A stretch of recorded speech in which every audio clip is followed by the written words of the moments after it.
Vatic Ventures Corp. is a potash exploration company focused on the Korat Basin in Thailand, the world's largest undeveloped potash resource. Vatic's management has extensive potash exploration and development experience in Thailand. Vatic will have marketing advantage compared to Western producers. Drill program commences this spring. Vatic trades on the TSX Venture, symbol VCV, and on Frankfurt, symbol V8V2. Visit our website, vaticventures.com.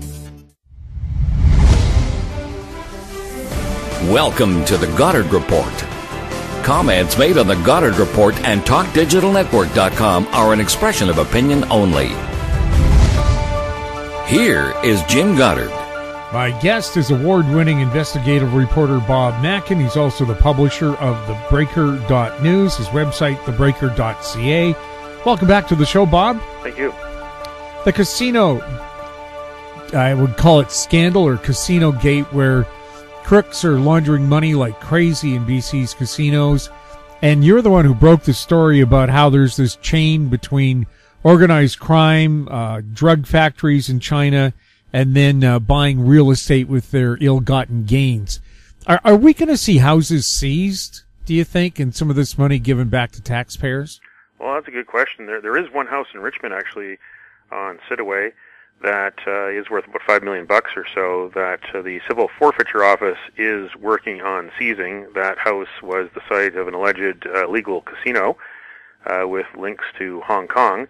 And instead of shutting the casino down and rounding everyone up, I don't know why they didn't do that. They went through it through another fashion, through the civil forfeiture stream of things, and are trying to seize it for the taxpayers. So that is one aspect of this, but we haven't seen much in the way of accountability yet since this really exploded near the end of September last year, when the NDP government, under John Horgan, with David Eby, the Attorney General, who's also in charge of gambling legislation and marketing, released a report by MNP, which had been conducted and commissioned by the BC Liberal government previously, but had been suppressed since July 2016. It had been languishing on a shelf, and the Liberals didn't really want anyone to see it, apparently, but the NDP did. And that really opened the door to questions about how much money was going into casinos in Metro Vancouver, especially River Rock in Richmond, where back in July 2015, more than $15 million, a $20 bill, actually it was $13.5 million, I correct myself, $13.5 million of $20 bills went through in July 2015. There definitely was a problem at that casino and other casinos. The questions about how it was being regulated and what the policies and procedures were, and what the casino company, Great Canadian, was doing on one side, and what the BC Lottery Corporation was doing on the other side. BC Lottery Corporation is the Crown-owned gambling monopoly. That's the taxpayers' gambling company, and we expect it to be operating in line with every single law there is. And the question is, where is the accountability so far? Here we are in April, near the end of April, and we haven't seen any significant hirings or firings or criminal prosecutions. Kind of wondering where it's all going. Back in September, David Eby did commission Peter German, who's a University of British Columbia law professor, one of the top experts in anti-money laundering in Canada, to do a review of Metro Vancouver casinos when it comes to money laundering. He tables his report to Eby on March 31st. It has not been made public yet. When I spoke with David Eby last week, he said that it would be coming by the end of the legislative session. Legislative session scheduled to end by the end of May 31st. And, well, we're wondering what's in it. He told me there's 250 pages, 48 recommendations. There may be some concerns about releasing it too quickly, he said, because there may be some information in there that could compromise privacy or the integrity of ongoing criminal investigations. We're really wanting to see that. We're also wanting to see that and see whether the report has any impact on staffing at BC Lottery Corporation. The CEO is Jim Lightbody. The vice president is Brad Desmarais, who is actually a former Vancouver Police and RCMP officer himself. He's head of the casino division. He used to be head of the security division at BCLC. And those two continue to operate in their jobs. And David Eby told me that he has their vote of confidence, that if anyone had done anything that he thought had broken any laws or left in a major integrity risk at BCLC, he would have gotten rid of them by now. But no major firings there or hirings to bring in any new people. And the board of directors is down to 4 members. They haven't replaced some of the board members as their appointments have expired. He says that he was waiting for the German report in order to help him go forward on that.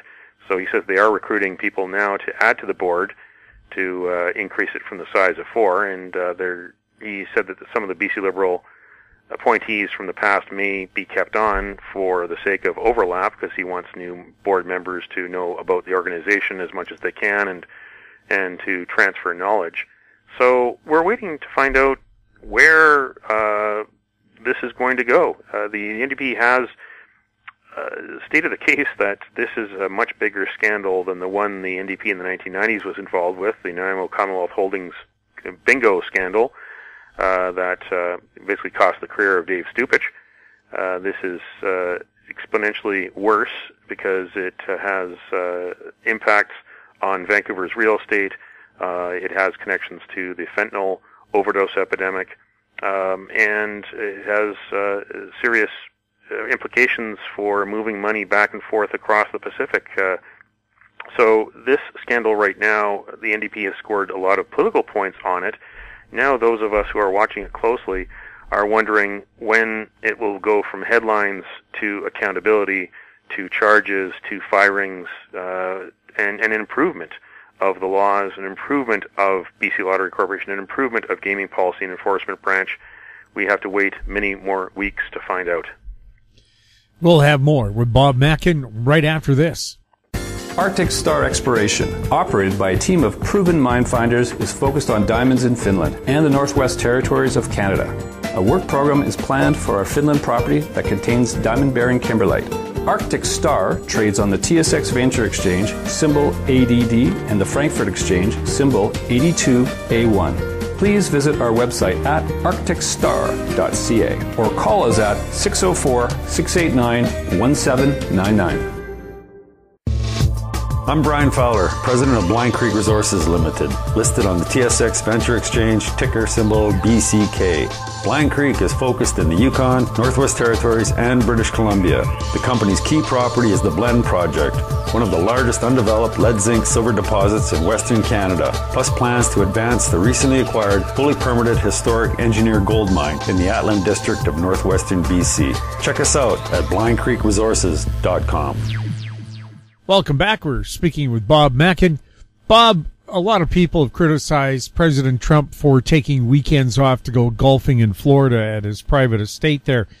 But during Vancouver Mayor Gregor Robertson's term, he has taken almost a year off from his duties to go traipsing around the world at taxpayers' expense. Yes, he was elected in the fall of 2008, and for the calendar years of 2009 all the way to 2017, I calculated that based on all of his expense disclosures that he spent 331 days traveling and visiting other cities, and that cost taxpayers almost $127,000. So 331 days is close to being a year. That's about 11 months of time he spent away from Vancouver, and the question is, what kind of value did he get for taxpayers by making trips to the Vatican, to the White House, to the umpteen, it seems, environmental conferences that were paid for by various very large lobby groups, various large foundations, and some corporations. What did Vancouver taxpayers get for Gregor Robertson traveling to the Paris Climate Party in 2015, except for lots of photo ops, smiling photo ops of the mayor and other people? What did he bring home to actually help improve Vancouver? And the answer is, we don't know. The answer appears to be not much. What we got for our money in Vancouver essentially is a mayor who has a brand, that he went to a lot of these events to fulfill brand improvement, so that whatever he does when he leaves office at the end of October this year, he can walk into something else and he'll have had a brand, not just being the mayor of Vancouver and being reelected a couple of times, but someone who's traveled around the world, rubbed elbows and changed business cards with other people.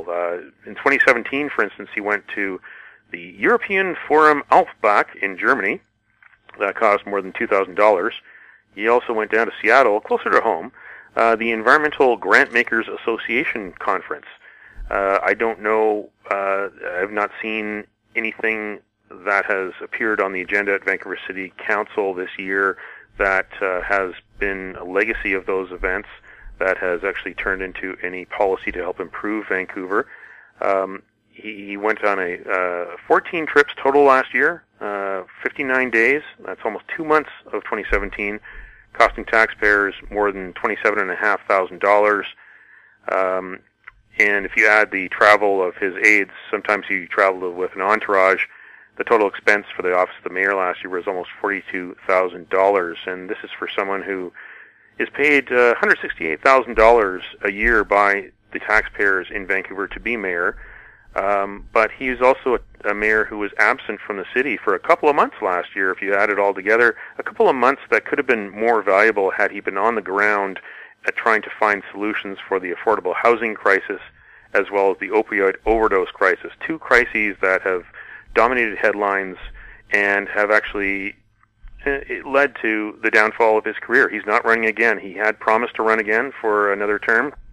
He decided late last year and told the public in early January that he would not run for another term despite saying he would. Well, he's not running for a term because he's so unpopular, as is his Vision Vancouver party, because Vancouver citizens believe he has paid too much attention to things like bike lanes and not enough attention to ending homelessness like he promised, and also ensuring that those Vancouverites who are longtime Vancouverites or are people that come to the city with jobs can afford to live here.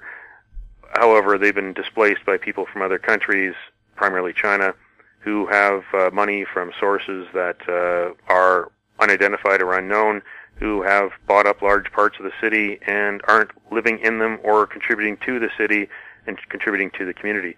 So Gregor Robertson is seen as the villain in this, and that's why he's not running. And why he's not running is because he seems to have spent more time around the world telling the world about how good he is and how good Vision Vancouver is, instead of really helping Vancouver improve itself and turn around some of the very nasty problems that Vancouver has. But one thing that Gregor Robertson did get last year for the money he spent, a trip to Chicago. He went to Chicago for a mayor's environmental conference last fall, and one thing he brought back was a photo of him with Rahm Emanuel, the mayor of Chicago and the former chief of staff to Barack Obama, and Barack Obama himself. There's a photo of Gregor Robertson sandwiched, smiling between Barack Obama and Rahm Emanuel, so I'm sure that must be somewhere near the refrigerator at Robertson's house or on his mantle, something he can look at and think of all the great times he had as mayor of Vancouver. Meanwhile, his legacy, once he leaves office, will be debated for many years about how he presided over Vancouver at a time of great change and a time of great turmoil, too. He's also been at the controls of a bloated workforce. Can you tell us about the Six-Figure Club? There is a new record in the city of Vancouver. In 2017, there were more than 1,300 people who were paid $100,000 or more. That is an increase of about 400 people from 2016, when it was around 900. So 2017 was a milestone year at City of Vancouver, where the Six-Figure Club, people making $100,000 or more, passed the 1,000 mark and landed all the way around the 1,300 mark. This is quite remarkable, based on the statements of financial information which were recently released, that if you look at the $500 million of labor costs at City of Vancouver, and you compare that to 2009, which was Gregor Robertson's first year in office, That's a jump of $130 million. That's faster than inflation. The cost of labor when Robertson came to office was about $368 million. If adjusted for inflation, that would be around $424 million, which is about $75 million less than the actual figure. So there's $75 million there that we have a right to question. Should that extra money have been spent? Should they have given more money in the past? Some sweetheart deals to their friends in CUPE, the Public Workers Union, a union that donated quite significantly from 2013 to 2017 to Vision Vancouver, about $247,000 in donations to Vision Vancouver during that 4-year period of time. Of course, unions as well as corporations are no longer allowed to donate to candidates or political parties for election campaigns. We found out recently, though, that there is a bit of a loophole the NDP left. They can still put money into political parties for their operations in non-election years. The NDP has promised to plug that loophole, but let's see if and when they do. So City of Vancouver right now has some very, very high salaries. The highest paid person at City Hall was Sedu Johnson, the city manager. Not a surprise. Almost $338,000 in 2017. Penny Ballum, in her last year, was paid $335,000 in 2014. That was her last full year as city manager. There's some other high salaries. The general manager of real estate made $296,000. City solicitor, $292,000. Chief financial officer, $290,000. City engineer, just a little bit less than that, about $286,000. Some very high salaries. There's also a number of people who are knocking on the door of the six-figure club. There are 253 people that were paid between $95,000 and just under $100,000. So next year, they could themselves be members of the six-figure club. The person who had the highest expense claims last year, the director of streets, Taryn Sculler, she expensed for $22,000. That was $10,000 more than in 2016. City Hall told me when they finally responded that she had some meeting expenses, travel expenses, because she's on some boards and councils and committees.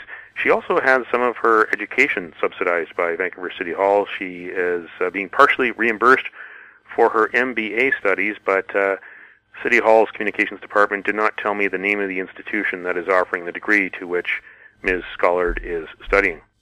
We'll have more with Bob Mackin right after the break.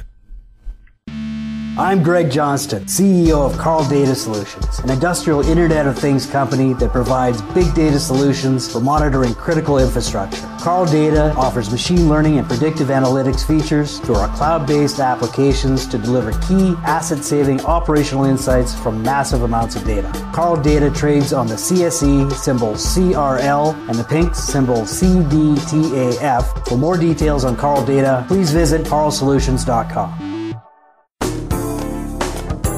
Don't miss out. Stay informed. Receive the HowStreet.com weekly recap with thought-provoking podcasts, radio, and articles delivered to your inbox. Sign up for the HowStreet.com weekly recap on our homepage at HowStreet.com. Welcome back. We're speaking with Bob Mackin. Bob, you were just in the North Vancouver courthouse where you were covering what you've called the Fast and Furious Ferrari. Yep, the Fast and Furious Ferrari Day. It's a tongue twister. I wrote the headline, and I sometimes trip over my own headlines. Furidai is Mandarin for rich second generation, which is a term that has been applied both in China and also in Western media for the phenomenon we've been seeing here in Vancouver. They've seen it in Toronto, New York, London, Los Angeles of teens, 20-somethings, 30-somethings who are the sons and daughters of rich immigrants from China who, according to them, money's no object. And in this case, this fella, his name is Yihao Wang. He was caught speeding over the Lionsgate Bridge on July 4th of last year, driving a Ferrari 458, a 2015 Ferrari 458, which is about $300,000, a little bit outside of our price range. And so he was caught driving 210 kilometers an hour by the West Vancouver police. The posted speed limit is 60 kilometers an hour. So his car was impounded immediately. He was eventually given by the Superintendent of Motor Vehicles a driving license suspension for 16 months, so he can't drive until November. He was charged with driving at excessive speed last summer, finally appeared in court. His lawyer had gone to previous appearances, but finally appeared in court on April 24th, and he stepped forward with his lawyer and pleaded guilty. When asked if he understood the charges, he said yes. That was the only word he spoke in court. He did not speak at all to the media outside of court. In fact, he walked out of the courthouse wearing a black baseball cap, sunglasses, and black surgical mask. He was wearing a nicely attired suit and Salvatore Ferragamo loafers that retail for about $1,000. And he was led into with a friend of his who was wearing only a surgical mask. He did not have a hat or sunglasses, but his friend who was driving wore a surgical mask as well. Got away in a white Porsche SUV and didn't say anything to the media. He'll be back in court in May 10th to be sentenced, and we'll see what kind of sentence he gets then. But here's a fella who is about 23 years old. He lives in a house in the British properties, which is worth about $6.2 million. And this isn't the first time he's been caught speeding. He was caught speeding in a Mercedes-Benz CLS66 last year as well, driving a little bit less, 126 kilometers over Lionsgate Bridge. So he was caught in April of last year, then July of last year. He's had other speeding tickets, other times when he's been charged with driving either without a driver's license or insurance papers. He didn't dispute those charges. This is someone who could be an accident waiting to happen, who the justice system has a chance to level a penalty in May that does resound, that does make an example out of him to remind the rest of the public to drive a little safer, especially that segment of the public with supercars. We're seeing more of those on the streets of Vancouver. And his lawyer, David Baker, did speak to the media afterwards and indicated he's sorry for what occurred. He regrets it.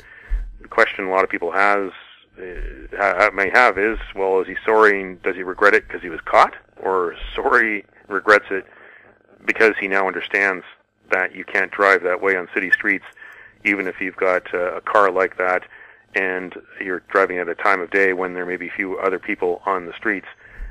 Still many questions about why someone would not only drive this way in such an expensive car and live in the lap of luxury and feel that they don't need to adhere to the same laws that we do, as well as feel they have to cover their face in such a way. What's he hiding about his identity? What's he scared of the rest of Canada and the world knowing about who he is and what he looks like? If this was just a simple case of someone in their early 20s being a little bit immature with a very expensive car, that's one thing, but what is he hiding? A big question. I asked his lawyer, David Baker, about the source of his funds, whether he has a job, whether he's a student, where his father gets his money from, how they ended up in such an expensive house in the British properties. Asked so many questions about that. Another reporter asked if Mr. Wong was returning home from a casino that night, which caused him to drive that fast. And his lawyer, David Baker, says he has no idea where he's coming back from. He said the case has nothing to do with casinos and money laundering, which is partly true because no charges related to that. He just said the case is about a young person who drove too fast, and he says that his family's involved in a legitimate business, but he didn't say what kind of business and didn't say the name of the business. So many questions here about someone who did something very silly and has drawn attention to himself and is trying to avoid the limelight when it comes to that attention. We'll see what kind of accountability is assessed in court on May 10th when he does appear for sentencing. Well, Ontario has a unique way of dealing with street racers. They have a mobile crushing machine, and they crush their sports cars on the spot. Well, that would be very, very extreme punishment that some lawyers might say is cruel and unusual, but that might be something that British Columbia might want to think about right now because of the headlines we've been bombarded with this year, as well as the expensive ad campaign by ICBC, about ICBC being the financial dumpster fire that it is. We're having to pay more for insurance, and the NDP is faced with having to remake ICBC in order to keep it in business.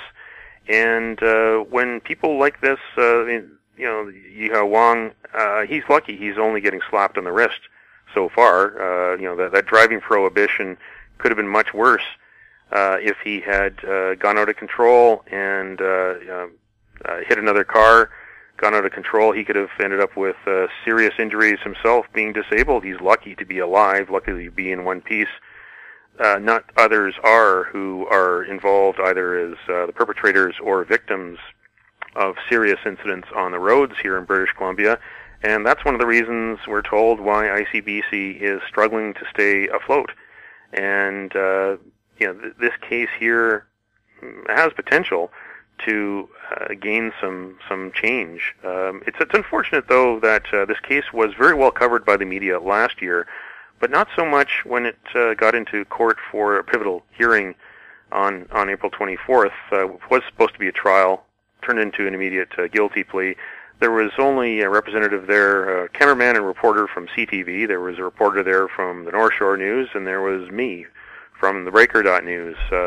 It's indicative of the declining media industry here in Vancouver, which is very unfortunate.